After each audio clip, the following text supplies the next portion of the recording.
Grijani operatsiya qilishingiz shart. Agar bu 3 ta simptom sizda kuzatilayotgan bo'lsa, videoni oxirigacha ko'ring, 3 ta simptom bilib olasiz. Agar sizda kuzatilayotgan bo'lib, lekin siz bilmay yurgan bo'lishingiz ham mumkin. Kichik millimetrli disk uchoralari, ya'ni bel grijalarini ham operatsiya qilishyapti hozirgi kunda. Chunki bu paytda siz noto'g'ri vrach tanlab qo'ygan bo'lishingiz mumkin. Agar 5, 6, 7 shunaqa kichkina millimetr disk uchoralari sizda kuzatilayotgan bo'lsa, agar siz neyroxirurgni tanlaydigan bo'lsangiz, neyroxirurg uni ishi xirurgiya bo'lganligi uchun aniq operatsiya qiladi. Siz vertebrolog, kineziolog yoki fizioterapevtga murojaat qiladigan bo'lsangiz, tabiiy usullar bilan davolaydi. Agar siz nevropatologga murojaat qiladigan bo'lsangiz, dori-konlar bilan davolaydi ko'p holatda. Shuning uchun siz neyroxirurgga eng oxirgi mana bu men aytmoqchi bo'lgan 3 ta simptom sizda kuzatilsa, borishingiz shart. Lekin ungacha nevropatolog yoki vertebrolog, kineziolog shunaqa mutaxassislarga borishingiz kerak. Endi sizda kuzatilishi mumkin bo'lgan 3 ta simptomni sanab o'tishni boshlayman. Bu simptomlari birinchisi, ko'p holatlarda sizda og'riq juda ham kuchli, bir oylab siz umuman o'rningizdan tura olmay, hojatxonaga ham chiqa olmay, qadam bosa olmay, bitta belimiz, bitta oyog'imiz bilan qattiq og'rishi bu disk uchorasini juda ham kattarib ketganidan dalolat beradi.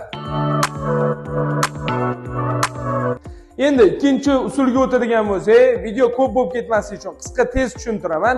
Peshob tuta olmaslik, ko'p bemorlarimizga shuni aytsam, shu ham grijadami deyshadi. Yaxshi peshob tuta olmaslik, urologga boraverasiz, davolatasiz, shamollashlarni ketkazasiz, lekin peshobingizni baribir yaxshi tuta olmaysiz va qabziyat yoki ich suyuqlashib ketishi.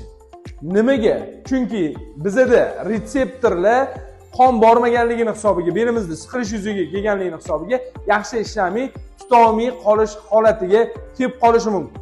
Shuning uchun qonni belimizda yaxshi aylantirib, jinsiy organlarga yoki o'sha eng asosiy bizani kontrol qilib turadigan, peshoblar ushlab turadigan retseptorlarga qon borish uchun ayniqsa belimizdagi disk uchorasini davolashimiz muhim.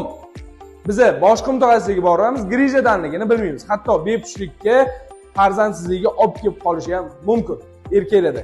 Endi 3-simptom juda ham muhim hisoblanadi. Hozir buni ham aytib o'taman.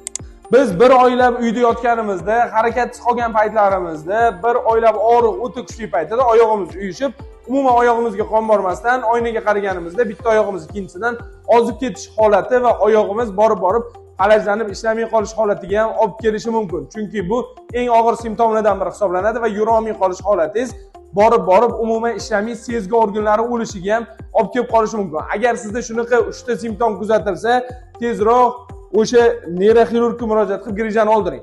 Agar buni holatlar bo'lmay, og'riq kuchli bo'lsa ham, tablet ichib bo'lsa ham, yura olayotgan bo'lsangiz, harakat qila olayotgan bo'lsangiz, hojatxonaga o'zingiz borib kelayotgan bo'lsangiz, ma'mur omirligiga murojaat qiling. Shunaqa mutaxassislarga murojaat qilingki, ular operatsiyasiz sizni davolasin, imkon qadar dori-kolsiz ham tabiiy usulda. Xuddi shunaqa biz tabiiy usulda davolaymiz. Bemalol murojaat qilsangiz bo'ladi. Dori-kol tabletka yo'q, sizga uyga vazifalar berish, mashqlar berish, uyda o'zdan mashqlar qilib grijangizni davolash, biza bo'lsa klinikamizda davolash natijasida ikki tomonlama effekt bo'ladi. Bel grijasidan qutulib olishingiz mumkin. Tepada aytib o'tgan 3 ta narsam bo'lsa, operatsiyaga aniq boring, boshqa iloji yo'q. Tan olmasdan boshqa ilojimiz yo'q. Bu holatlar qabziyat, demak, boyaga ich qotishi yoki peshob usholmay qolish holatlari, jinsiy organlardagi buzilishlar yoki oyoq uyushi yoki bir oylab kuchli og'riq. Shuni holat kuzatildimi, tezroq murojaat qiling. Undan boshqa oddiyroq holatlarda o'zimizga kelsangiz davolab beramiz. Sog' bo'ling, salomat bo'ling, o'zingizni asrang. Bunaqa og'ir simptomlarni uyda yotavermang, baribir tuzalib ketmaydi. Operatsiya qilish shart. Xudo xolasa uni holatga yetib kelib qolmang. O'zingiz ehtiyot qiling, sog' bo'ling, salomat bo'ling. Grija kichkina edi-yo, bartaraf qiling.